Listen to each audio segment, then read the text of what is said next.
ಮಧ್ಯಪ್ರಾಚ್ಯ ಮಹಾಯುದ್ಧ ನಿಲ್ಲಿಸೋದಕ್ಕೆ ಇಸ್ಲಾಮಾಬಾದ್ನಲ್ಲಿ ನಡೆದಂತಹ ಶಾಂತಿ ಮಾತುಕತೆ ಮುರಿದು ಬಿತ್ತು. ಈಗಲೂ ಇರಾನ್ ಹಾಗೂ ಅಮೆರಿಕದ ನಡುವೆ ಉದ್ವಿಗ್ನತೆ ಕಂಟಿನ್ಯೂ ಆಗಿದೆ. ಹಾರ್ಮುಜ್ ಜಲಮಾರ್ಗದಲ್ಲಿ ನೀನಾ ನಾನಾ ಅಂತ ಅಮೆರಿಕ ಹಾಗೂ ಇರಾನ್ ನೌಕಾಪಡೆಗಳು ದಾಳಿಯನ್ನು ಮಾಡ್ತಾ ಇದ್ದಾವೆ. ಹೀಗಿರುವಾಗಲೇ ಮತ್ತೆ ಅಮೆರಿಕ ಇರಾನ್ ಮಧ್ಯೆ ಎರಡನೇ ಸುತ್ತಿನ ಮಧ್ಯಸ್ಥಿಕೆಯ ಮಾತುಕತೆಗೆ ವೇದಿಕೆ ರೆಡಿಯಾಗ್ತಾ ಇದೆ. ಅಮೆರಿಕದ ನೌಕಾಪಡೆಗಳು ಹಾರ್ಮುಜ್ ಜಲಮಾರ್ಗಕ್ಕೆ ಯಾವ ದೇಶದ ಹಡಗುಗಳನ್ನು ಹೋಗೋದಕ್ಕೆ ಬಿಡ್ತಾ ಇಲ್ಲ. ಒಮನ್ ಜಲಮಾರ್ಗದಿಂದ ಬರ್ತಾ ಇರುವಂತಹ ಹಡಗುಗಳನ್ನೆಲ್ಲ ತಡೆದು ನಿಲ್ಲಿಸಲಾಗಿದೆ. ಇದರಿಂದ ಕೆರಳಿರುವಂತಹ ಇರಾನ್ ನೌಕಾಪಡೆಗಳು ಅಮೆರಿಕ ನೌಕಾದಳಕ್ಕೆ ಎಚ್ಚರಿಕೆಯನ್ನು ಕೊಟ್ಟಿದ್ದಾರೆ. ಇರಾನ್ನಿಂದ ವಾಪಸ್ ಹೋಗಿದ್ರೆ ಹೊಡೆದು ಹಾಕ್ತೀವಿ ಅಂದರು. ಯಾವುದಕ್ಕೂ ಅಮೆರಿಕದ ನೌಕಾದಳ ಪಕ್ಕದಿದ್ದಾಗ ಅಮೆರಿಕದ ಯುದ್ಧ ನೌಕೆಯ ಮೇಲೆ ಡ್ರೋನ್ ಬಾಂಬ್ಗಳನ್ನು ಹಾಕಿ ನಾಶ ಮಾಡಿದ್ದಾರೆ. ಇನ್ನೊಂದು ಕಡೆ ಇರಾನ್ನ IRGC ಬೋಟ್ಗಳನ್ನು ಅಮೆರಿಕ ನಿರ್ನಾಮ ಮಾಡಿದೆ. ಇಸ್ಲಾಮಾಬಾದ್ನಲ್ಲಿ ಸಂಧಾನ ಸಭೆ ಫೇಲ್ ಆಗ್ತಿದ್ದಂತೆಯೇ ಅಮೆರಿಕದ ನೌಕಾಪಡೆಗಳು ಹಾರ್ಮುಜ್ ಬಾಗಿಲನ್ನು ಮುಚ್ಚಿವೆ. ಇರಾನ್ ಅವರು ಬಾಬ್ ಅಲ್ ಮಂದಾಬ್ ಜಲಮಾರ್ಗವನ್ನು ಕ್ಲೋಸ್ ಮಾಡಿದ್ದಾರೆ. ಪರಿಸ್ಥಿತಿ ದಿನೇ ದಿನೇ ಬಿಗಡಾಯಿಸ್ತಾ ಇದ್ದು ಜಗತ್ತಿನ 80ಕ್ಕೂ ಹೆಚ್ಚು ದೇಶಗಳಲ್ಲಿ ಆರ್ಥಿಕ ಬಿಕ್ಕಟ್ಟು ಎದುರಾಗ್ತಾ ಇದೆ. ಆಹಾರದ ಕೊರತೆ, ಕೃಷಿ, ಕೈಗಾರಿಕೆ ಎಲ್ಲದಕ್ಕೂ ಹೊಡೆತ ಬೀಳ್ತಾ ಇದೆ. ಪೆಟ್ರೋಲ್, ಡೀಸೆಲ್, LPG ಸಮಸ್ಯೆ ಯಾವ ಮಟ್ಟಿಗೆ ಹೋಗಿದೆ ಅಂದರೆ ಪ್ರತಿದಿನ ಇದನ್ನು ನಾವು ನೋಡ್ತಾನೆ ಇದ್ದೀವಿ. ಹಾಗಾಗಿನೇ ಇರಾನ್ ಮತ್ತು ಅಮೆರಿಕದವರನ್ನ ಸರಿದಾರಿಗೆ ತರಬೇಕು, ಮತ್ತೆ ಮುಖಾಮುಖಿ ಕೂರಿಸಿ ಮಾತುಕತೆ ನಡೆಸಬೇಕು ಅಂತ ವಿಶ್ವದ ಅನೇಕ ದೇಶಗಳ ನಾಯಕರು ಒತ್ತಡ ಹೇರ್ತಾ ಇದ್ದಾರೆ. ಈಗ ಅಮೆರಿಕದವರು ಒಂದಷ್ಟು ಷರತ್ತುಗಳನ್ನು ಸಡಿಲಿಸ್ತೀವಿ ಅಂತಾನು ಒಪ್ಪಿಕೊಂಡು ಮಾತುಕತೆಗೆ ರೆಡಿಯಾಗಿದ್ದಾರೆ. ಹೀಗಾಗಿನೇ ಸ್ವಿಟ್ಜರ್ಲೆಂಡ್ನ ಜಿನೆವಾದಲ್ಲಿ ಎರಡನೇ ಸುತ್ತಿನ ಶಾಂತಿ ಮಾತುಕತೆಗೆ ವೇದಿಕೆಯೊಂದು ರೆಡಿಯಾಗ್ತಾ ಇದೆ. ಇಲ್ಲಿ ಏಪ್ರಿಲ್ 8ರಂದು ಘೋಷಿಸಿದ್ದ 2 ವಾರಗಳ ಕದನ ವಿರಾಮ ಇದೇ ಏಪ್ರಿಲ್ 21ಕ್ಕೆ ಅಂತ್ಯವಾಗಲಿದೆ. ಅಷ್ಟರಲ್ಲಿ ಇರಾನ್ ಮತ್ತು ಅಮೆರಿಕದ ಮಧ್ಯೆ ಸಂಧಾನ ಮಾಡಬೇಕು. ಅದು ಈಗ ಜಾಗತಿಕವಾಗಿ ಇರುವಂತಹ ಅತಿ ದೊಡ್ಡ ಸವಾಲು. ಹೀಗಂತ ಅಗ್ರ ದೇಶಗಳ ನಾಯಕರು ಸರ್ಕಸ್ ಶುರು ಮಾಡಿದ್ದಾರೆ. ಏಪ್ರಿಲ್ 16 ಗುರುವಾರ ಎರಡನೇ ಸುತ್ತಿನ ಮಾತುಕತೆಗೂ ಕೂಡ ಬಹುತೇಕ ಎಲ್ಲ ತೀರ್ಮಾನ ಆಗೋಗಿದೆ. ಎರಡೂ ಕಡೆಯವರು ಒಪ್ಪಿದ್ರೆ ಈ ಸಲ ಇಸ್ಲಾಮಾಬಾದನ್ನು ಬಿಟ್ಟು ಸ್ವಿಟ್ಜರ್ಲೆಂಡ್ನ ಜಿನೆವಾದಲ್ಲಿ ಸಂಧಾನಕ್ಕೆ ವೇದಿಕೆ ರೆಡಿಯಾಗಿದೆ. ಈ ಎರಡನೇ ಸುತ್ತಿನ ಮಾತುಕತೆಯಲ್ಲಿ ಅಮೆರಿಕ ಪರಮಾಣು ಉತ್ಪಾದನೆಯನ್ನು ಸಂಪೂರ್ಣವಾಗಿ ನಿಲ್ಲಿಸುವ ಬದಲು 20 ವರ್ಷ ನಿಲ್ಲಿಸೋದಕ್ಕೆ ಅಗ್ರಿಮೆಂಟ್ ಮಾಡಿಕೊಳ್ಬೇಕು ಅನ್ನುವಂತಹ ಷರತ್ತನ್ನು ಹಾಕ್ತಾ ಇದೆ. ಹಾರ್ಮುಜ್ ಜಲಮಾರ್ಗಕ್ಕೆ ತೆರಿಗೆ ಹಾಕಬಾರದು ಅಂತಾನು ಅಮೆರಿಕ ಷರತ್ತು ಸಡಿಲಿಸಿದೆ ಅಂತ ಹೇಳಲಾಗ್ತಿದೆ. ಇದರ ನಡುವೆ ಹಾರ್ಮುಜ್ ಸಂಚಾರ ಎಲ್ರಿಗೂ ಕೂಡ ಮುಕ್ತವಾಗಬೇಕು ಅಂತಾನು ಕೂಡ ಅಮೆರಿಕ ಷರತ್ತನ್ನು ಹಾಕ್ತಾ ಇದೆ. ಯಾಕಂದರೆ ಅಮೆರಿಕ ಸೇರಿದಂತೆ ನಾನಾ ರಾಷ್ಟ್ರಗಳಿಗೆ ಹೋಗ್ತಾ ಇರುವಂತಹ ಹಡಗುಗಳನ್ನು ತಡೆ ಹಿಡಿಯಲಾಗ್ತದೆ. ಈ ಷರತ್ತುಗಳಿಗೆ ಒಪ್ಪಿದ್ರೆ ಅಮೆರಿಕ ಮಾತುಕತೆಗೆ ರೆಡಿ ಅಂತಾನು ಟ್ರಂಪ್ ನಿಯೋಗ ಸೂಚನೆಯನ್ನು ಕೊಟ್ಟಿದೆ. ಆದರೆ ಪರಮಾಣು ನೀತಿ ನಿರ್ಧಾರ ಬದಲಿಸೋದಕ್ಕೆ ಇರಾನ್ ನಿರಾಕರಿಸ್ತಾ ಇದೆ. ಹೀಗಾಗಿ ಚೀನಾ ಮೂಲಕ ಇರಾನ್ ಮನವೊಲಿಕೆಗೆ ಪ್ರಯತ್ನಗಳನ್ನು ಅನೇಕ ರಾಷ್ಟ್ರಗಳು ಈಗ ಮುಂದುವರಿಸ್ತಾ ಇದ್ದಾರೆ. ಇದರ ನಡುವೆ ಅಮೆರಿಕ ವಿರುದ್ಧ ಇರಾನ್ ಇಷ್ಟು ತೀವ್ರತರದ ಯುದ್ಧ ನಡೆಸ್ತಾ ಇರೋದಕ್ಕೆ ಕಾರಣ ಚೀನಾ ಕೊಡ್ತಿರುವಂತಹ ಬೆಂಬಲ ಅನ್ನುವಂಥದ್ದು ಮೇಲ್ನೋಟಕ್ಕೆ ಗೋಚರಿಸ್ತಾ ಇದೆ. ಹೀಗಾಗಿನೇ ಚೀನಾ ಮೂಲಕವೇ ಇರಾನ್ ಮನವೊಲಿಸುವುದಕ್ಕೆ ಯುನೈಟೆಡ್ ಸ್ಟೇಟ್ಸ್ ಆಫ್ ಎಮಿರೇಟ್ಸ್ನ ಪ್ರಿನ್ಸ್ ಶೇಖ್ ಖಾಲಿದ್ ಮೊಹಮ್ಮದ್ ಇವತ್ತು ಚೀನಾಗೆ ಭೇಟಿ ನೀಡಿದರು. ಚೀನಾದ ಅಧ್ಯಕ್ಷ ಕ್ಸಿ ಜಿನ್ಪಿಂಗ್ ಜೊತೆಗೂ ಕೂಡ ಅವರು ಮಾತುಕತೆಯನ್ನು ನಡೆಸಿದ್ದಾರೆ. ಇದರ ನಡುವೆ ಚೀನಾಗೆ ಸ್ಪೇನ್ ದೇಶದ ಪ್ರಧಾನಮಂತ್ರಿ ಪೆಡ್ರೋ ಸ್ಯಾಂಚೆಜ್ ಭೇಟಿ ಕೊಟ್ಟಿದ್ದಾರೆ. ಚೀನಾ ಅಧ್ಯಕ್ಷ ಕ್ಸಿ ಜಿನ್ಪಿಂಗ್ ಜೊತೆಗೆ ಚೀನಾ ಮತ್ತು ಸ್ಪೇನ್ ದೇಶಗಳ ನಡುವಿನ ವ್ಯಾಪಾರ ಒಡಂಬಡಿಕೆಗಳಿಗೆ ಸಹಿ ಹಾಕುವುದರ ಜೊತೆಗೆ ಇರಾನ್ ಮತ್ತು ಅಮೆರಿಕದ ಮಧ್ಯೆ ಎರಡನೇ ಸುತ್ತಿನ ಮಾತುಕತೆ ಬಗ್ಗೆಯೂ ಕೂಡ ಪ್ರಸ್ತಾಪ ಮಾಡಲಾಗಿದೆ. ಹೇಗಾದರೂ ಮಾಡಿ ಇರಾನ್ ಅವರನ್ನು ಮನವೊಲಿಕೆ ಮಾಡಿ ಅಂತಾನು ಮನವಿ ಮಾಡಲಾಗಿದೆ. ಅದಕ್ಕೆ ಚೀನಾ ಕೂಡ ಓಕೆ ಅಂತ ಹೇಳಿದ್ದು ಇರಾನ್ ಜೊತೆಗೆ ಮಾತುಕತೆ ಮಾಡೋದಕ್ಕೆ ಅದು ಮುಂದಾಗ್ತಾ ಇದೆ. ಇರಾನ್ ಒಪ್ಪಿದ್ರೆ ಗುರುವಾರ ಜಿನೆವಾದಲ್ಲಿ ಎರಡನೇ ಸುತ್ತಿನ ಶಾಂತಿ ಮಾತುಕತೆ ನಡೆಯಲಿದೆ. ಈ ಎರಡನೇ ಸುತ್ತಿನ ಸಂಧಾನ ಸಭೆಗೂ ಒಂದ್ ಕಡೆ ವೇದಿಕೆ ರೆಡಿ ಆಗ್ತಾ ಇದ್ರೆ, ಇನ್ನೊಂದು ಕಡೆ ಟ್ರಂಪ್ ಮತ್ತೆ ಹುಚ್ಚಾಟದ ಹೇಳಿಕೆಯನ್ನು ಕೊಟ್ಟಿದ್ದಾರೆ. ಅಮೆರಿಕ ಷರತ್ತುಗಳನ್ನು ಇರಾನ್ ಒಪ್ಪಲ್ಲ ಅಂತ ಹೇಳಿದ್ರೆ ಮತ್ತೆ ಭೀಕರ ದಾಳಿಯನ್ನ ಟ್ರಂಪ್ ಮಾಡಿಸ್ತಾರೆ. ಈ ಸಲ ಅಮೆರಿಕದ ಜೊತೆಗೆ ಎಲ್ಲ ದೇಶದವರು ಕೈ ಜೋಡಿಸಬೇಕು ಅಂತ ಅಮೆರಿಕದ ಅಧ್ಯಕ್ಷ ಕೇಳ್ಕೊಂಡಿದ್ದಾರೆ. ಆದರೆ ಯಾವ ದೇಶವೂ ಕೂಡ ಟ್ರಂಪ್ ಅವರ ಈ ಹುಚ್ಚಾಟಕ್ಕೆ ಬೆಂಬಲವನ್ನು ಕೊಡ್ತಾ ಇದೆ. ಇಲ್ಲಿ ಬೇರೆ ಬೇರೆ ದೇಶಗಳನ್ನು ನಾವು ನೋಡ್ತಾ ಇದ್ದೀವಿ. ಟ್ರಂಪ್ಗೆ ಜಾಗತಿಕ ಮುಖಭಂಗ ಆಗ್ತಾ ಇರುವಂತಹ ರೀತಿಯಲ್ಲಿ ಗೋಚರಿಸ್ತಾ ಇದೆ. ಇಟಲಿಯವರು ಯುದ್ಧಕ್ಕೆ ಬೆಂಬಲಿಸ್ತಾರೆ, ಯುದ್ಧಕ್ಕೂ ಇಟಲಿಗೂ ದೂರ ಅಂತ ಇಟಲಿಯ ಪ್ರಧಾನಮಂತ್ರಿ ಹೇಳ್ತಾ ಇದ್ದಾರೆ. ಇಲ್ಲಿ ಯುನೈಟೆಡ್ ಕಿಂಗ್ಡಮ್ನವರು ಹಾರ್ಮುಜ್ಗೆ ಯುದ್ಧ ನೌಕೆ ಕಳಿಸೋದಕ್ಕೆ ಒಪ್ಪಿದ್ದಾರೆ ಅಂತ ಹೇಳ್ತಿದ್ದಾರೆ. ಆದರೆ UK ಪ್ರಧಾನಿ ಸ್ಟಾರ್ಮರ್ ಮಿಲಿಟರಿ ಕಾರ್ಯಾಚರಣೆಗೆ ಬರುವುದಿಲ್ಲ ಅಂತ ಹೇಳ್ತಾ ಇದ್ದಾರೆ. ಈ ನಡುವೆ ಟ್ರಂಪ್ ಇಟಲಿಯವ್ರಿಗೆ ಯುದ್ಧಕ್ಕೆ ಬೆಂಬಲಿಸ್ತಾರೆ ಅಂತ ಹೇಳಿದ್ರು, ಇಟಲಿಯವರು ನಮಗೂ ಯುದ್ಧಕ್ಕೂ ದೂರ ಅಂತ ಹೇಳಿದ್ದಾರೆ. ಹೀಗೆ ಒಂದೊಂದು ದೇಶಗಳು ಕೂಡ ಒಂದೊಂದು ರೀತಿಯಂಥ ಅಭಿಪ್ರಾಯಗಳನ್ನು ವ್ಯಕ್ತಪಡಿಸ್ತಾ ಇರ್ತಾರೆ. ಸ್ಪೇನ್ ಅವರು ಕೈ ಜೋಡಿಸಬೇಕು ಅಂತ ಹೇಳಿದ್ರು, ಆದರೆ ಸ್ಪೇನ್ ಅವರು ಯುದ್ಧಕ್ಕೆ ಬರಲ್ಲ ಅಂತ ಹೇಳಿದ್ರು. ಸುಳ್ಳು ಹೇಳಿಕೆಯನ್ನು ಹರಡಿಸಬೇಡಿ ಅಂತ ಟ್ರಂಪ್ಗೆ ಅವರು ಚಾಟಿಸಿದ್ದಾರೆ. ಇನ್ನು ಟ್ರಂಪ್ ಅವರು ಇರಾನ್ ಜಲಬಾಂಬ್ ತೆಗೆಸೋದಕ್ಕೆ ಜಪಾನ್ ನಮಗೆ ನೌಕೆಯನ್ನು ಕಳಿಸಬೇಕು ಅಂತ ಹೇಳ್ತಾರೆ. ಆದರೆ ಜಪಾನ್ನವರು ಮೈನ್ ಸ್ವೀಪಿಂಗ್ ಹಡಗು ಜಪಾನ್ಗಷ್ಟೇ ಸೀಮಿತ ಅಂತ ಸಂದೇಶವನ್ನು ಕಳಿಸಿದ್ದಾರೆ. ಹೀಗೆ ಯಾರೂ ಕೂಡ ಇಲ್ಲಿ ಜೊತೆಗೆ ನಿಲ್ತಾ ಇಲ್ಲ. ಟ್ರಂಪ್ ಚೀನಾದವರು ಇರಾನ್ಗೆ ಬೆಂಬಲಿಸ್ತಾನೆ ಇದ್ರೆ 50% ಸುಂಕ ಹಾಕ್ತೀವಿ ಅಂತ ಎಚ್ಚರಿಕೆ ಕೊಟ್ಟರು. ಆದರೆ ಚೀನಾದವರು ಅಮೆರಿಕದ ಮಾತಿಗೆಲ್ಲ ನಾವು ತಲೆ ಕೆಡಿಸ್ಕೊಳ್ಳೋದಿಲ್ಲ ಅಂತ ಹೇಳಿದ್ದಾರೆ. ಹೀಗೆ ಒಬ್ಬರಾದ ಮೇಲೊಬ್ಬರು ದೂರ ಸರಿತಾರೆ. ಟ್ರಂಪ್ ಯುದ್ಧೋನ್ಮಾದವನ್ನು ಯಾವ ದೇಶಗಳು ಕೂಡ ಬೆಂಬಲಿಸ್ತಾ ಇಲ್ಲ. ಆದರೂ ಮತ್ತೆ ಎರಡನೇ ಸುತ್ತಿನ ಮಾತುಕತೆಗೆ ಅಮೆರಿಕ ರೆಡಿ ಆಗ್ತಾ ಇದೆ. ಈಗ ಇರಾನ್ ಏನು ಮಾಡುತ್ತೆ ಅನ್ನುವಂಥದ್ದು ಯಕ್ಷ ಪ್ರಶ್ನೆಯಾಗಿ 46 ದಿನ ಆಯಿತು. ಇರಾನ್, ಇಸ್ರೇಲ್, ಅಮೆರಿಕಾದವರು ಪರಸ್ಪರ ಯುದ್ಧದ ಮೂಡ್ನಿಂದ ಅವರು ಆಚೆಗೆ ಬರ್ತಾ ಇಲ್ಲ. ಯುದ್ಧದ ಪರಿಸ್ಥಿತಿ, ಯುದ್ಧ ನಿಂತರೂ ಕೂಡ, ಅಂದರೆ ನೇರವಾಗಿ ದೇಶಗಳ ಮೇಲಿನ ದಾಳಿ ನಿಂತರೂ ಕೂಡ ಯುದ್ಧದ ಪರಿಸ್ಥಿತಿ ನಿಂತಿಲ್ಲ. 3 ದೇಶಗಳ ಮಧ್ಯೆ ಇರುವಂತಹ ಸಮಸ್ಯೆಗೆ ಇಡೀ ಜಗತ್ತೇ ಒಂದು ರೀತಿಯಂತಹ ನರಕಯಾತನೆಯನ್ನು ಅನುಭವಿಸುವಂತಾಗಿದೆ. ಈ ಯುದ್ಧದಿಂದಾಗಿ ಭಾರತದಲ್ಲಿ ಆಗ್ತಿರುವಂತಹ ಸಮಸ್ಯೆಗಳು ಕೂಡ ಬಿಗಡಾಯಿಸ್ತಾ ಹೋಗ್ತದೆ. ಅದರಲ್ಲೂ ದೇಶದ ಬೆನ್ನೆಲುಬಾಗಿರುವಂತಹ ಅನ್ನದಾತರು ಅನುಭವಿಸುತ್ತಿರುವಂತಹ ಸಂಕಷ್ಟ ಹೇಳುತ್ತಿರುವುದಾಗಿದೆ. ಕೊಲ್ಲಿ ಯುದ್ಧದಿಂದಾಗಿ ಹೋಟೆಲ್ಗಳಿಗೆ LPG ಸಿಗ್ತಿಲ್ಲ ಅನ್ನೋದನ್ನು ನಾವು ನೋಡ್ತೀವಿ. ಈಗಾಗಲೇ ಆಟೋದವರಿಗೆ ಗ್ಯಾಸ್ ಸರಿಯಾಗಿ ಸಿಗದೆ ಒದ್ದಾಡ್ತಾ ಇದ್ದಾರೆ. ಇನ್ನೊಂದು ಕಡೆ ರಾಜ್ಯದ ರೈತರಿಗೆ ಯುದ್ಧದ ಬಿಸಿ ಜೋರಾಗಿ ತರ್ತಾ ಇದೆ. ಬಿಸಿಲಲ್ಲೂ ಬೆವರು ಸುರಿಸಿ ಬೆಳೆದಂತಹ ಬೆಳೆಗೆ ಬೆಲೆ ಸಿಗ್ತಾ ಇಲ್ಲ. ಬರಗಾಲದಲ್ಲೂ ಚಿನ್ನದಂತಹ ಬೆಳೆ ತೆಗೆದರೂ ರೇಟ್ ಸಿಗ್ತಾ ಇಲ್ಲ. ಇದಕ್ಕೆ ಬೆಸ್ಟ್ ಉದಾಹರಣೆ ಅಂದರೆ ಚಿಕ್ಕಬಳ್ಳಾಪುರದಲ್ಲಿ ಬೆಳೆದಿರುವಂತಹ ಆಲೂಗಡ್ಡೆಯ ಬೆಳೆ. ಚಿಕ್ಕಬಳ್ಳಾಪುರದ ಆಲೂಗಡ್ಡೆಗೆ ಹೆಚ್ಚು ಬೇಡಿಕೆ ಇರುವಂಥದ್ದು ಮಧ್ಯಪ್ರಾಚ್ಯ ದೇಶಗಳಲ್ಲಿ. ದುಬೈ, ಒಮನ್, ಇರಾನ್, ಕುವೈತ್ ಜೊತೆಗೆ ಶ್ರೀಲಂಕಾ, ಮಲೇಷಿಯಾಗೂ ಕೂಡ ಚಿಕ್ಕಬಳ್ಳಾಪುರದಿಂದ ಆಲೂಗಡ್ಡೆ ರಫ್ತಾಗ್ತಾ ಇದೆ. ಆದರೆ ಕಳೆದ 30 ದಿನಗಳಿಂದ ಎಕ್ಸ್ಪೋರ್ಟ್ ನಿಂತು ಒಂದು ಕಡೆ ರೈತರು ಆಲೂಗಡ್ಡೆಯನ್ನೆಲ್ಲ ಮಾರ್ಕೆಟ್ಗೆ ತಂದು ಹಾಕ್ತಾ ಇದ್ದಾರೆ. ಇನ್ನೊಂದು ಕಡೆ ಶೇಖರಣೆ ಮಾಡಿ ಇಡುವುದು ಕೂಡ ದೊಡ್ಡ ಸವಾಲಾಗಿ ಪರಿಣಮಿಸಿದೆ. ಹೀಗೆ ಆಲೂಗಡ್ಡೆ ಬೆಳೆದವರ ಪಾಡು ನರಕಯಾತನೆ ಅಂತಾಗೋಗಿದೆ. ರೈತರು ಕಷ್ಟ ಬಿದ್ದಾರೆ ಸರ್. ಎಲ್ಲ ಕಡೆ ಬೆಳೆ ಚೆನ್ನಾಗಾಗಿದೆ, ಎಲ್ಲ ತುಂಬ್ಕೊಂಡು ಬಂದಿದ್ದಾರೆ ಅಂತ ನಮ್ದು ಇರೋದು 2 ಲಕ್ಷ ಲೋಡ್ ಕೆಪಾಸಿಟಿ ಇರೋದು. ಹೆಚ್ಚು ಲೋಡು ನಾವು ತುಂಬ್ಸೋಕ್ಕಾಗ್ತಾ ಇಲ್ಲ. ಇವಾಗ 1,10,000 ನಮ್ಮಲ್ಲಿ ಲೋಡ್ ಆಗಿದೆ. ಒಳಗಡೆ ಹಾಕಿರೋ ಗಡ್ಡೆಗಳು ಟೆಂಪ್ರೇಚರ್ ಮೇಂಟೈನ್ ಮಾಡಬೇಕು ಅಂತಂದರೆ ನಾನು ಕ್ಲೋಸ್ ಮಾಡಬೇಕು. ನಾವು ಇನ್ನೇನು ತುಂಬಕ್ಕೂ ಆಗಲ್ಲ, ಡೋರ್ ಓಪನ್ ಮಾಡೋಕ್ಕಾಗಲ್ಲ. ರೈತರು ಕಷ್ಟ ಬಿದ್ದಾರೆ ಸರ್. ಎಲ್ಲ ಕಡೆ ಬೆಳೆ ಚೆನ್ನಾಗಿ. ಇನ್ನು ಆಲೂಗಡ್ಡೆ ಬೆಳೆದವರ ಪಾಡಂತೂ ನರಕಯಾತನೆ ಆಗಿದೆ. 1 kg ಆಲೂಗಡ್ಡೆ ಬೆಳಿಬೇಕಂದ್ರೆ ಕನಿಷ್ಠ 10 ರೂಪಾಯಿಯಷ್ಟು ಖರ್ಚು ಹಾಕಿ ಆಗುತ್ತೆ. ಬಿತ್ತನೆ ಮಾಡಬೇಕು, ಗೊಬ್ಬರ ಹಾಕಬೇಕು, ಔಷಧಿ ಹೊಡಿಬೇಕು, ಗಂಟೆಗಟ್ಟಲೆ ಬಿಸಿಲಲ್ಲಿ ಒಣಗಿ ನೀರು ಹರಿಸಿ ಬೆಳೆ ತೆಗಿಬೇಕು. ಬೆಳೆ ಕೈಗೆ ಬರ್ತಾ ಇದ್ದಂತೆ ಕಟಾವು ಮಾಡಿ ಅದನ್ನು ಮಾರ್ಕೆಟ್ಗೆ ಸಾಗಿಸ್ಬೇಕು. ಹೀಗೆ ಎಲ್ಲದಕ್ಕೂ ಕೂಡ ಖರ್ಚು ಮಾಡಿ ಮಾರ್ಕೆಟ್ಗೆ ತಂದು ಹಾಕಿದರೆ ಅಲ್ಲಿ ಸಿಗ್ತಿರುವಂಥದ್ದು kg ಆಲೂಗಡ್ಡೆಗೆ 8 ರಿಂದ 10 ರೂಪಾಯಿ ಮಾತ್ರ. 52 kg ಮೂಟೆಗೆ 400 ರಿಂದ 500 ರೂಪಾಯಿ ಸಿಗ್ತಾ ಇದ್ದು ರೈತರಿಗೆ ನಷ್ಟ ಆಗಿದೆ ಹೊರತು ನಯಾ ಪೈಸೆ ಲಾಭವನ್ನು ನೋಡ್ತಾ ಇದೆ. ಇನ್ನು ಚಿಕ್ಕಬಳ್ಳಾಪುರದ ಕತೆ ಇದಾದರೆ ಕೋಲಾರದ APMC ಮಾರುಕಟ್ಟೆ ಪರಿಸ್ಥಿತಿಯು ಕೂಡ ಇನ್ನೂ ಭೀಕರವಾಗಿದೆ.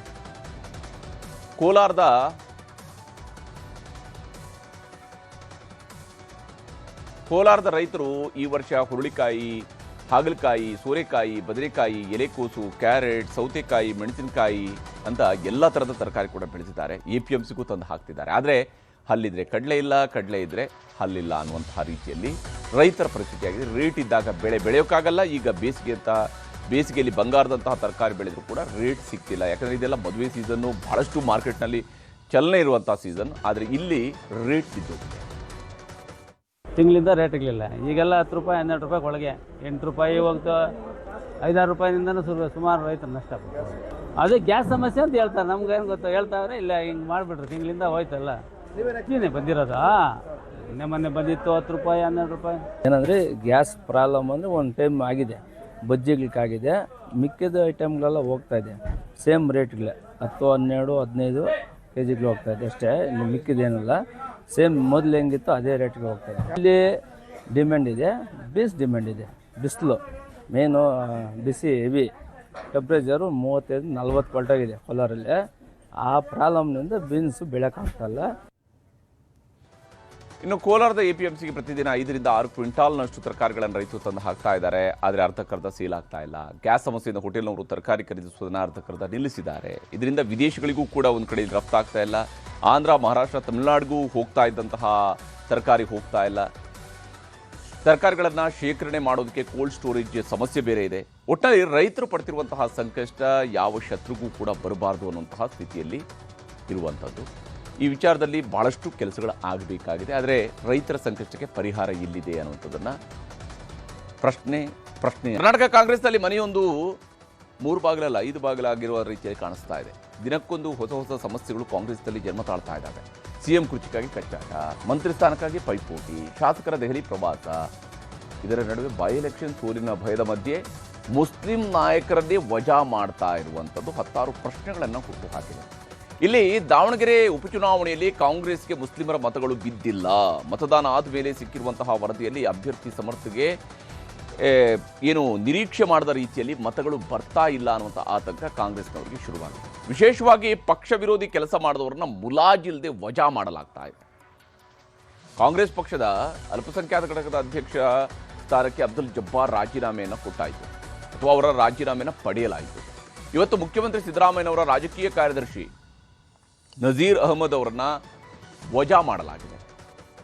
ನೀವಾಗೆ ರಾಜೀನಾಮೆ ಕೊಡಿ ಅಂತ ಕಾಂಗ್ರೆಸ್ ಹೈಕಮಾಂಡ್ ಅವರು ನಿನ್ನೆಯಷ್ಟೇ ನಜೀರ್ ಅವರಿಗೆ ಸಂದೇಶವನ್ನು ಕಳಿಸಿದ್ರು. ಆದರೆ ನಜೀರ್ ಅವರು ರಾಜೀನಾಮೆ ಕೊಟ್ಟಿರಲಿಲ್ಲ. ಮುಖ್ಯಮಂತ್ರಿ ಸಿದ್ದರಾಮಯ್ಯನವರನ್ನು ಕೂಡ ಭೇಟಿಯಾಗಿ ನಜೀರ್ ಮಾತುಕತೆ ನಡೆಸಿದರು. ನಜೀರ್ ಬೆಂಬಲಿಗರು ರಾಜೀನಾಮೆ ಕೊಡಬಾರ್ದು ಅಂತೇಳಿ ಪ್ರತಿಭಟನೆ ಮಾಡಿದರು. ಆದರೆ ಇವತ್ತು ನಜೀರ್ ಅಹಮದ್ ಅವರನ್ನ ಸಿಎಂ ರಾಜಕೀಯ ಕಾರ್ಯದರ್ಶಿ ಸ್ಥಾನದಿಂದ ವಜಾ ಮಾಡಲಾಗಿದೆ. ಅವ್ರಿಗೆ ಆದಂತ ಮಾಹಿತಿ ನಮಗೂ ಕೆಲವು ವರದಿಗಳೆಲ್ಲ ಬಂದಿತ್ತು, ವರದಿಗಳೆಲ್ಲ ಕೊಟ್ಟಿದ್ರು, ನಮಗೆ ಮಾಹಿತಿ ಇತ್ತು. ಪಕ್ಷದಲ್ಲಿ ಶಿಸ್ತು ಬಹಳ ಇಂಪಾರ್ಟೆಂಟು ಪಾರ್ಟಿಲಿ, ಯಾಕೆಂದ್ರೆ ಕೆಲವು ರೆಸ್ಪಾನ್ಸಿಬಿಲಿಟಿ ಕೊಟ್ಟಿರ್ತೀವಿ ನಾವು. ಮನಸ್ಸು ವೈಮನಸ್ಸಿಟ್ಕೊಂಡಂತಹ ಸಾವಿರ ಅದಕ್ಕೆ ವೇದಿಕೆ ಬೇರೆ ಇದೆ. ಸಾರ್ವಜನಿಕೆಯಲ್ಲಿ ತಂದು ಗೊಂದಲ ಸೃಷ್ಟಿ ಮಾಡುವಂಥ ಕೆಲಸ ಮಾಡಿದ್ದು ಅದು ಎಲ್ಲೋ ಒಂದು ಕಡೆಗೆ ಪಕ್ಷದ ವರಿಷ್ಠರಿಗೂ ಮುಜುಗರ ಆಗಿದೆ, ಪಕ್ಷಕ್ಕೂ ಮುಜುಗರ ಆಗಿದೆ. ಅಲ್ಪಸಂಖ್ಯಾತರಿಗೆ ಮುಸಲ್ಮಾನ್ ಅಭ್ಯರ್ಥಿಗೆ ಟಿಕೆಟ್ ಕೊಡಿ ಅಂತ ಹೋರಾಟ ಮಾಡಿದೆ, ಆದರೆ ಸಿಕ್ತಿತ್ತು. ವ್ಯಕ್ತಿಪರ ಹೋರಾಟ ಮಾಡಿದ್ದಕ್ಕೆ ಒಂದೇ ವ್ಯಕ್ತಿ ಇಲ್ಲ ಅಂದ್ರೆ ಬೇಡ ಅಂತ ಆ ಮಟ್ಟಕ್ಕೆ ಹೋಗಿದ್ದಕ್ಕೆ ತಪ್ಪೋಗಿದೆ ಅಂತ ನಾನು ಹೇಳ್ತಾ ಇದ್ದೀನಿ. ಅದೆಲ್ಲ ಪಕ್ಷದ ಎಲ್ಲ ಹಿರಿಯರಿಗೆ ಗೊತ್ತಿದೆ. ಇಲ್ಲಿ ನಜೀರ್ ಅಹಮದ್ ರಾಜೀನಾಮೆಯನ್ನ ಕೊಟ್ಟಾಯಿತು, ಅಬ್ದುಲ್ ಜಬ್ಬಾರ್ ಅವರು ರಾಜೀನಾಮೆ ಪಡೆಯಲಾಯಿತು, ನಜೀರ್ ಅವ್ರನ್ನ ವಜಾ ಮಾಡಲಾಯಿತು. ಈಗ ಮುಂದಿನ ಟಾರ್ಗೆಟ್ ವಸತಿ ಮತ್ತು ಅಲ್ಪಸಂಖ್ಯಾತ ವ್ಯವಹಾರಗಳ ಖಾತೆ ಸಚಿವರಾಗಿರುವಂತಹ ಜಮೀರ್ ಅಹಮದ್ ಖಾನ್ ಅನ್ನುವಂಥದ್ದು ಕಾಂಗ್ರೆಸ್ ಒಳಗಡೆ ನಡೀತಾ ಇರುವಂತಹ ಚರ್ಚೆ. ಇದರ ನಡುವೆ ದಾವಣಗೆರೆ ದಕ್ಷಿಣಕ್ಕೆ ಮುಸ್ಲಿಮರಿಗೆ ಟಿಕೆಟ್ ಕೇಳಿರುವಂಥದ್ದು ಜಮೀರ್ ಅಹಮದ್ ಖಾನ್ ಬಹಳ ಬಹಿರಂಗವಾಗಿ ಹೇಳಿದ್ದು. ಆದರೆ ಟಿಕೆಟ್ ಸಿಗದೇ ಇದ್ದಾಗ ಜಮೀರ್ ಅಹಮದ್ ಅವರು ತಮ್ಮ ಸಮುದಾಯದವರನ್ನ ಮುಂದಿಟ್ಟುಕೊಂಡು ರಾಜಕಾರಣ ಮಾಡಿದ್ದಾರೆ ಅನ್ನುವಂಥ ಆರೋಪ ಅವರ ವಿರುದ್ಧ ಇದೆ. ಇದರಿಂದಾಗಿ ಪಕ್ಷಕ್ಕೆ ಅಲ್ಲಿ ನಿರೀಕ್ಷಿಸಿದ ರೀತಿಯಲ್ಲಿ ಮುಸಲ್ಮಾನರ ಮತಗಳು ಬಂದಿಲ್ಲ ಅನ್ನುವಂಥ ಗಂಭೀರ ಆರೋಪ ಜಮೀರ್ ಅವರ ಸುತ್ತ ಗಿರಿಕಿ ಹೊಡೆಯೋದಕ್ಕೆ ಶುರುವಾಗಿದೆ. ಜಮೀರ್ ಅವರ ಕುರ್ಚಿ ಸುತ್ತಲೂ ಕೂಡ ಈಗ ತೂಗುಗತಿ ನೇತಾಡ್ತಾ ಇದೆ. ಹೀಗಾಗಿನೇ ಸಿದ್ದರಾಮಯ್ಯನವರು ಜಮೀರ್ ಅಹಮದ್ ಖಾನ್ ಅವರನ್ನ ತಮ್ಮ ನಿವಾಸಕ್ಕೆ ಕರೆಸಿಕೊಂಡು ಬೆಳಗ್ಗೆ ಭೇಟಿಯಾಗಿದ್ದು, ದಾವಣಗೆರೆಯಲ್ಲಿ ಮುಸ್ಲಿಮರ ಬಂಡಾಯಕ್ಕೆ ಹಾಗೂ ಮುಸಲ್ಮಾನರ ಮತಗಳು ಸರಿಯಾಗಿ ಬರದೇ ಇರೋದಕ್ಕೆ ನೀವೇ ಪ್ರಚೋದನೆ ಕೊಟ್ಟಿದ್ದೀರಿ ಅಂತ ಹೈಕಮಾಂಡ್ನವರು ಹೇಳ್ತಾ ಇದ್ದಾರೆ. ಹೈಕಮಾಂಡ್ಗೆ ನೀವೇ ಸಮಜಾಯಿಷಿ ಕೊಡಬೇಕು ಅಂತ ಸಿಎಂ ಅವರು ಸಲಹೆಯನ್ನು ಕೊಟ್ಟಿದ್ದಾರೆ. ಹೀಗಾಗಿ ಬೆಳಗ್ಗೆ ಸಿಎಂ ಭೇಟಿಯಾಗಿ ಹೊರಗೆ ಬಂದಂತಹ ಜಮೀರ್ ಅಹಮದ್ ಖಾನ್ ಅವರು ಮಾಧ್ಯಮಗಳ ಮುಂದೆ ಮಾತನಾಡಿದರು.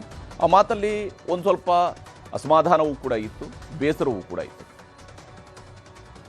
ಹೈಕಮಾಂಡ್ನಿಂದ ಸ್ಟಾರ್ ಕ್ಯಾಂಪೇನರ್ ಆಗಿಬಿಟ್ಟು ಕೇರಳಕ್ಕೆ ಜವಾಬ್ದಾರಿ ಹಾಕಿದ್ರು. ಆಮೇಲೆ ಮಾನ್ಯ ಮುಖ್ಯಮಂತ್ರಿಗಳು 5ನೇ ತಾರೀಕು ಜಮೀರ್ ಅಹಮದ್ ಖಾನ್ ಬರ್ತಾರಂತ ಘೋಷಣೆ ಮಾಡಿದರು. ನಾನೇ ವೇಣುಗೋಪಾಲ್ ಅವ್ರನ್ನ ರಿಕ್ವೆಸ್ಟ್ ಮಾಡ್ಕೊಂಡು, ನಾನು ಇಲ್ಲ ಸರ್ ಮಾನ್ಯ ಮುಖ್ಯಮಂತ್ರಿಗಳು ಘೋಷಣೆ ಮಾಡಿಬಿಟ್ಟಿದ್ದಾರೆ 5ನೇ ತಾರೀಕು ಹೋಗ್ಬೇಕಂತ ಹೋದೆ. ನಾನು ದಾವಣಗೆರೆಯಲ್ಲಿ ಒಂದು ರೋಡ್ ಶೋ ಥರನೇ ಮಾಡಿದೆ, ನೀವೆಲ್ಲ ಮಾಧ್ಯಮದಲ್ಲಿ ನೋಡಿದ್ದೀರಾ. ದಾವಣಗೆರೆಯಲ್ಲಿ ಕೊಡಿ, ಯಾರಿಗಾನ ಕೊಡಿ, ಓಪನ್ ಸಭೆಯಲ್ಲಿ ಹೇಳಿರೋದು ನಾನು, ಏನು ಕ್ಲೋಸ್ ಡೋರಲ್ಲಿಲ್ಲ. 7 ಜನದಲ್ಲಿ ಯಾರಿಗಾನ ಟಿಕೆಟ್ ಕೊಡಿ, ನಾನು ಗೆಲ್ಸ್ಕೊಂಡು ಬಂದಿಲ್ಲ ಅಂದರೆ ಮಂತ್ರಿ ಸ್ಥಾನದಿಂದ ರಾಜೀನಾಮೆ ಕೊಡ್ತೀನಿ ಅಂತ ಹೇಳಿದ್ದೆ ನಾನು. ರಾಜಕೀಯದಲ್ಲಿ ಸಹಜ, ಅದು ಯಾರು ಏನು ಮಾಡೋಕ್ಕಾಗಲ್ಲ. ಅವ್ರವ್ರ ಪ್ರಯತ್ನ ಅವ್ರು ಮಾಡ್ತಾಯಿದ್ರೆ ಎಲ್ಲರೂ ಅವ್ರ ಪ್ರಯತ್ನ ಮಾಡ್ತಾರೆ, ಮಾಡಲಿ ಅವರು ಪ್ರಯತ್ನ ಆಗಲಿ, ಸಂತೋಷ. ಅವ್ರ ಮಂತ್ರಿ ಆಗಿ ನನಗೂ ಸಂತೋಷ ಆಗಲಿ. ಹೀಗೆ ಜಮೀರ್ ಅವರು ಆಗಲಿ ಅವರು ಕೂಡ ಪ್ರಯತ್ನ ಮಾಡ್ಕೊಳ್ಳಿ ಅಂತ. ಅಂದರೆ ಅವರಿಗೆ ಗೊತ್ತಿದೆ ಇದರಲ್ಲಿ ಮುಸ್ಲಿಂ ನಾಯಕರುಗಳೇ ತನ್ನ ವಿರುದ್ಧ ಇದ್ದಾರೆ ಅಂತ ಗೊತ್ತಿದೆ. ಇದರ ನಡುವೆ ಈಗ ಮುಖ್ಯಮಂತ್ರಿ ಸಿದ್ದರಾಮಯ್ಯನವರ ಕಾವೇರಿ ನಿವಾಸಕ್ಕೆ ಮತ್ತೊಂದು ಬಾರಿ ಈಗ ಜಮೀರ್ ಅವರು ಈಗ ರಾತ್ರಿ ಬಂದಿದ್ದಾರೆ. ಅಲ್ಲಿ ಮಾತುಕತೆಯನ್ನು ನಡೆಸ್ತಾ ಇದ್ದಾರೆ. ಅಲ್ಲಿ ಯಾವ ರೀತಿಯಾದಂತಹ ತೀರ್ಮಾನಕ್ಕೆ ಅವರು ಬರ್ತಾರೆ ನೋಡಬೇಕು. ಯಾಕಂದರೆ ಇಲ್ಲಿ ಜಮೀರ್ ಅವ್ರನ್ನ ರಾಜೀನಾಮೆ ಪಡ್ಕೊಳ್ತಾರಾ ಅಥವಾ ಕಾದು ನೋಡೋ ತಂತ್ರಕ್ಕೆ ಮೊರೆ ಹೋಗ್ತಾರಾ? ಯಾಕಂದರೆ ಉಳಿದ ಇಬ್ಬರನ್ನ ಈಗ ಪದಚ್ಯುತಿಗೊಳಿಸಿದ ರೀತಿಯಲ್ಲಿ ಜಮೀರ್ ಅವ್ರನ್ನ ಅಷ್ಟು ಸುಲಭವಾಗಿ ತೆಗೆಯೋದಕ್ಕಾಗತ್ತಾ? ಕೇರಳಂನಲ್ಲಿ ಚುನಾವಣಾ ಪ್ರಚಾರಕ್ಕೆ ಅವರು ಹೋಗಿದ್ರು. ಹೀಗಿರುವಾಗ ಜಮೀರ್ ಅವ್ರನ್ನ ಆ ಸ್ಥಾನದಿಂದ ಅಂದರೆ ಮಂತ್ರಿ ಸ್ಥಾನದಿಂದ ತೆಗೆಯೋದಕ್ಕೆ ಸಾಧ್ಯ ಆಗುತ್ತೆ ಅನ್ನೋಂಥ ಪ್ರಶ್ನೆ ಇದ್ದೇ ಇದೆ. ಒಂದು ಕಡೆ ಪಕ್ಷ ವಿರೋಧಿ ಕೆಲಸ ಮಾಡಿದಂಥವ್ರಿಗೆ ಕಾಂಗ್ರೆಸ್ ಹೈಕಮಾಂಡ್ ಬಿಸಿಯನ್ನು ಮುಟ್ಟಿಸ್ತಾ ಇದೆ. ಇನ್ನೊಂದು ಕಡೆ ಮಂತ್ರಿ ಸ್ಥಾನಕ್ಕಾಗಿ ಹೈಕಮಾಂಡ್ ಭೇಟಿಯಾಗಿದ್ದಾರೆ ಸಚಿವ ಸ್ಥಾನದ ಆಕಾಂಕ್ಷಿ ಶಾಸಕರುಗಳು. ಸಂಪುಟ ಪುನರಚನೆ ಕನಸು ಕಾಣುತ್ತಿದ್ದವರಿಗೆ ಸದ್ಯಕ್ಕೆ ಹೈಕಮಾಂಡ್ನಿಂದ ಸಿಕ್ಕಿರುವಂಥದ್ದು ನಿರಾಶೆಯ ಉತ್ತರ. ಯಾಕಂದರೆ ದೆಹಲಿಗೆ ಹೋಗಿದ್ದಂತಹ ಕಾಂಗ್ರೆಸ್ ಶಾಸಕರು ಎಐಸಿಸಿ ಅಧ್ಯಕ್ಷ ಮಲ್ಲಿಕಾರ್ಜುನ ಖರ್ಗೆ ಅವರನ್ನ ಭೇಟಿಯಾಗಿದ್ದರು. ಖರ್ಗೆ ಅವರ ಮುಂದೆ ಸಂಪುಟ ಪುನರ್ರಚನೆ ಮಾಡುವುದು ಯಾವಾಗ ಅನ್ನುವಂತಹ ಪ್ರಶ್ನೆಯನ್ನು ಕೇಳಿದ್ದಾರೆ. ಆದಷ್ಟು ಬೇಗನೆ ಮಾಡಿಕೊಡಿ ಸಾರ್ ಅಂತ ವಿನಂತಿಸಿದ್ದಾರೆ. ಆದರೆ ಸದ್ಯಕ್ಕೆ ಸಂಪುಟ ಪುನರ್ರಚನೆ ಬಗ್ಗೆ ನನ್ನ ಹತ್ರ ಏನನ್ನು ಕೇಳಬೇಡಿ, 5 ರಾಜ್ಯಗಳ ಚುನಾವಣೆ ಮುಗಿದು ಫಲಿತಾಂಶ ಬರಲಿ, ಆಮೇಲೆ ಮಾತಾಡೋಣ, ಎಲ್ರಿಗೂ ಒಳ್ಳೆಯದಾಗತ್ತೆ, ನೀವು ಈಗ ನಿಮ್ಮೆಲ್ಲರ ಸೇವೆಯನ್ನು ನಾವು ಮುಂದೆ ಪರಿಗಣಿಸ್ತೀವಿ ಅಂತೆಲ್ಲ ಹೇಳಿ ಖರ್ಗೆ ಅವರು ವಾಪಸ್ ಕಳಿಸಿದ್ದಾರೆ. ಖರ್ಗೆ ಅವರನ್ನ ಭೇಟಿಯಾಗಿ ಬಂದಂತಹ ಶಾಸಕರು ಮಂತ್ರಿ ಸ್ಥಾನಕ್ಕಾಗಿ ತಾವು ಯಾವ ರೀತಿ ಎಲ್ಲ ಪ್ರಯತ್ನ ಪಡ್ತಾ ಇದ್ದೀವಿ ಅನ್ನುವಂಥದ್ದನ್ನು ಕೂಡ ಹೇಳ್ಕೊಂಡಿದ್ದಾರೆ. ಒಂದು ಬ್ಯಾಚ್ಗೆ ಈಗಾಗಲೇ ಸಾಮಾಜಿಕ ನ್ಯಾಯನೂ ಒಳಗೊಂಡಂತೆ ಹೊಸಬರಿಗೆ ಅವಕಾಶವನ್ನು ಕೊಡುವಂತ ಕೆಲಸವನ್ನು ಆಗಿದೆ. ಅದೇ ರೀತಿಯಾಗಿ ಸ್ವಲ್ಪ ಹಿರಿಕಿರ್ತಕ್ಕಂಥವ್ರು 3 ಟರ್ಮಿಂದ 5 ಟರ್ಮ್ ಆಗಿರ್ತಕ್ಕಂಥವ್ರು ಕೂಡ ಬಹಳಷ್ಟು ಜನಕ್ಕೆ ಅವಕಾಶಗಳು ಸಿಕ್ಕಿಲ್ಲ. ಅದನ್ನ ಇರತಕ್ಕಂಥದ್ದು 2 ವರ್ಷದಲ್ಲಿ ಮಾಡಿಕೊಡಿ ಅಂತಕ್ಕಂಥ ಮನವಿಯನ್ನು ಮಾಡಿದ್ವಿ. ಮತ್ತು ಪಕ್ಷದ ಹಿತದೃಷ್ಟಿಯಿಂದ ಸೂಕ್ತ ನಿರ್ಧಾರವನ್ನ ಎಐಸಿಸಿ ಅಧ್ಯಕ್ಷರು ತಗೋತಾರೆ ಅಂತಕ್ಕಂಥ ವಿಶ್ವಾಸ. ಕಾಂಗ್ರೆಸ್ ಪಕ್ಷದ ಅಧ್ಯಕ್ಷರಾದ ಶ್ರೀಮಾನ್ ಮಲ್ಲಿಕಾರ್ಜುನ್ ಸಾಹೇಬರಿಗೆ ಭೇಟಿಯಾಗಿ ನಮ್ಮ ಅಹವಾಲನ್ನು ಹೇಳಿದ್ದೀವಿ. ಅವರು ನಾನು ಎಲ್ಲರ ಗಮನಕ್ಕೆ, ಜನರಲ್ ಸೆಕ್ರೆಟರಿಗಳವ್ರಿಗೆಲ್ಲ ಗಮನಕ್ಕೆ ತಂದು ನಿಮಗೆ ಸೂಕ್ತವಾಗಿ ಸಹಾಯ ಮಾಡೋಕ್ಕೆ ನಾನು ಪ್ರಯತ್ನ ಪಡ್ತೀನಿ ಅಂತ ಹೇಳಿದ್ದಾರೆ. ಇನ್ನು ಮೋಸ್ಟ್ಲಿ ಮುಂದಿನ ತಿಂಗಳು 15ನೇ ತಾರೀಕು ರೀಶಫಲ್ ಆಗ್ಬೋದು ಅಂತ ನಮ್ಮ ವೈಯಕ್ತಿಕ ಅಭಿಪ್ರಾಯ. ಪಕ್ಷದ ವರಿಷ್ಠರಿಗೆ ಕರ್ನಾಟಕದ ವಿದ್ಯಮಾನಗಳು ಗೊತ್ತಿದೆ. ಈಗಾಗಲೇ ಅನೇಕ ವೇದಿಕೆಗಳಲ್ಲಿ ಚರ್ಚೆ ಆಗಿದೆ. ಸಚಿವ ಸಂಪುಟ ಶೀಘ್ರದಲ್ಲೇ ಪುನರ್ರಚನೆ ಆಗುವಂಥದ್ದಕ್ಕೆ ಎಲ್ಲ ಸಿದ್ಧತೆ ಮಾಡಿಕೊಂಡಿದ್ದಾರೆ. ಮೇ 4ರ ನಂತರ ಸಚಿವ ಸಂಪುಟಕ್ಕೆ ಒಂದು ಮೇಜರ್ ಸರ್ಜರಿ ಮಾಡೋಕ್ಕೆ ಸಿದ್ಧತೆ ಮಾಡಿದ್ದಾರೆ.